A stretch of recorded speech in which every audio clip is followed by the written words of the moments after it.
College football nerds here talking Rose Bowl, Utah and Penn State. This is a little bit of a bonus video. We didn't have a lot of time. We kind of running out of time recording, but we had to get this one in the books.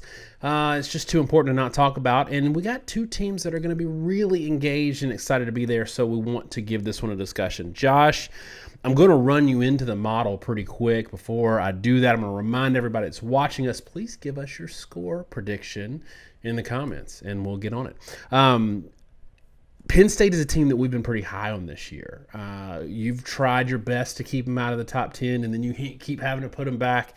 They lost two games to two really good teams, but the thing that I've said all along is outside of those two teams, and look, we've maintained consistently on this show, just because you're not top three, you can't be the third best team in the country, doesn't mean that you can't be number 5, right? So I've got Penn State ranked higher than I think the committee does in their top 10.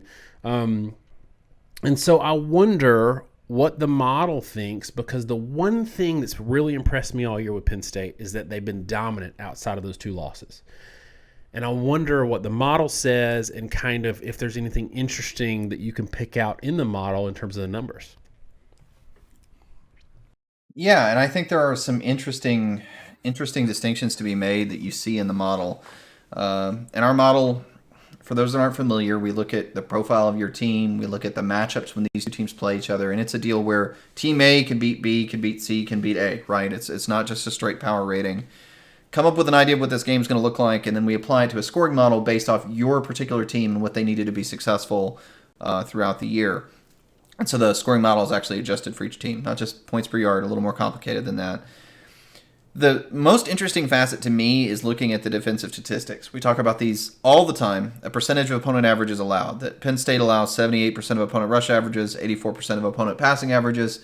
Those numbers are very good. The numbers across the board this year have been worse than we've normally seen. Even Georgia and Michigan are running in the 70% range for run defenses, where normally the top run defenses are pushing often 50%, if not low 60%.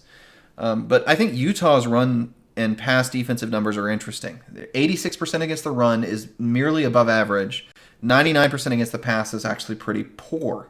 And Utah actually allows 3.8 yards per carry on the year. And they haven't allowed a team, or I should say they've allowed two teams since the month of October to get 6 yards per carry. That was Southern Cal in the first game. They held Southern Cal to 2 in the last. And Arizona in a game they won 45-20. But it's reflective of really just kind of where college football is and where these other teams are. I mean, the teams in the Pac-12 are not running the ball particularly well. So even though Utah has a great average, the Pac-12 doesn't run it well. So it's really just reflective of the fact that, yeah, you're holding teams to 3.8 yards per carry, but they're only averaging a little over 4.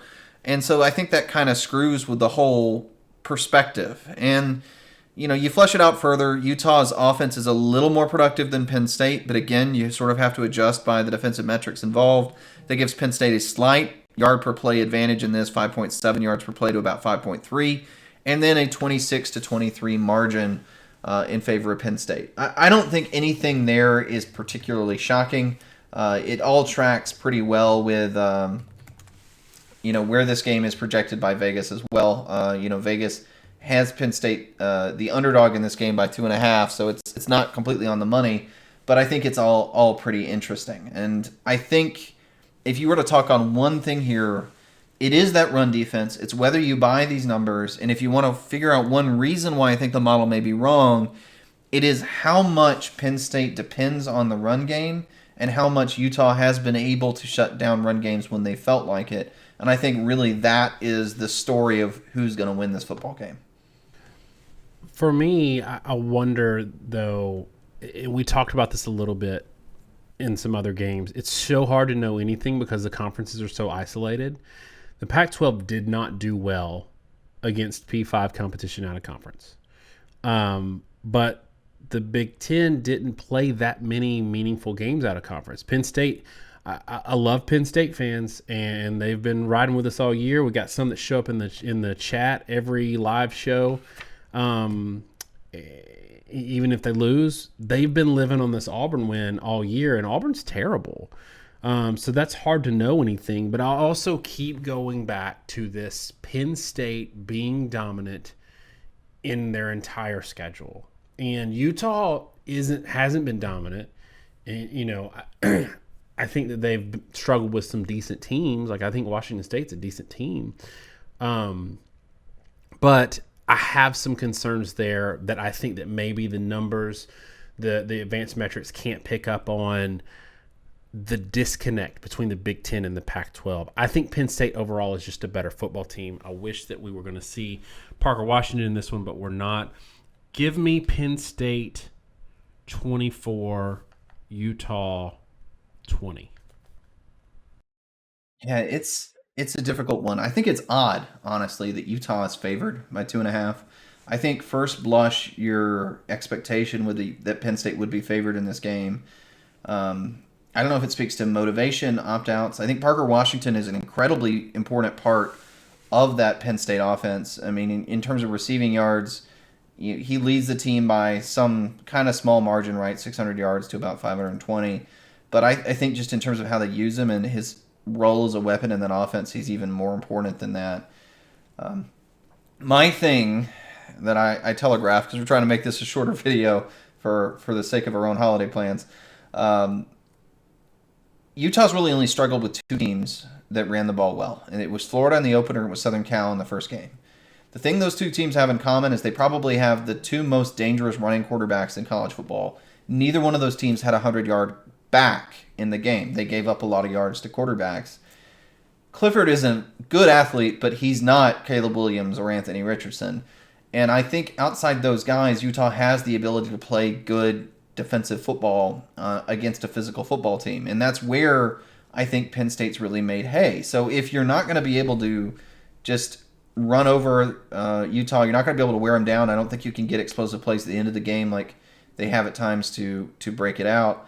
I think that makes it difficult for Penn State to win this game. I think if Parker Washington were playing, I would pick Penn State.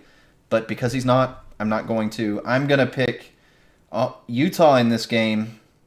I'm going to pick them 30-27. Minimal confidence pick, but that's where I'm at. I think Penn State's inability to run the football. I think Utah is a good team. I think Cam Rising, this is a huge point to me, was a different player when he got hurt in the middle of the year. And when he started getting healthy at the end of the year, like in that Southern Cal game, he looked like the quarterback he did early on.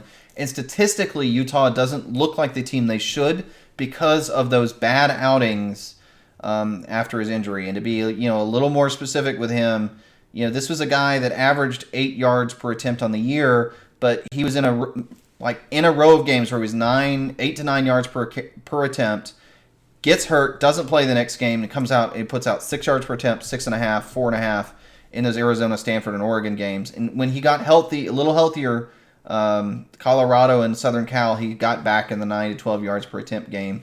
I think this is a more dangerous Utah team with a healthy Cam Rising. I think it's a significantly less dangerous team with Penn State. Between two teams that I think would otherwise be pretty equal, that's enough for me to give the edge. All right, y'all. Let us know in the comments what you think this game is going to look like and give us your score prediction, and we'll get in there and mix it up with you. Thanks so much, y'all. Have a great holiday break. I hope you spend time with your family. I hope you have got an opportunity to watch a lot of football. Y'all have a great week. God bless.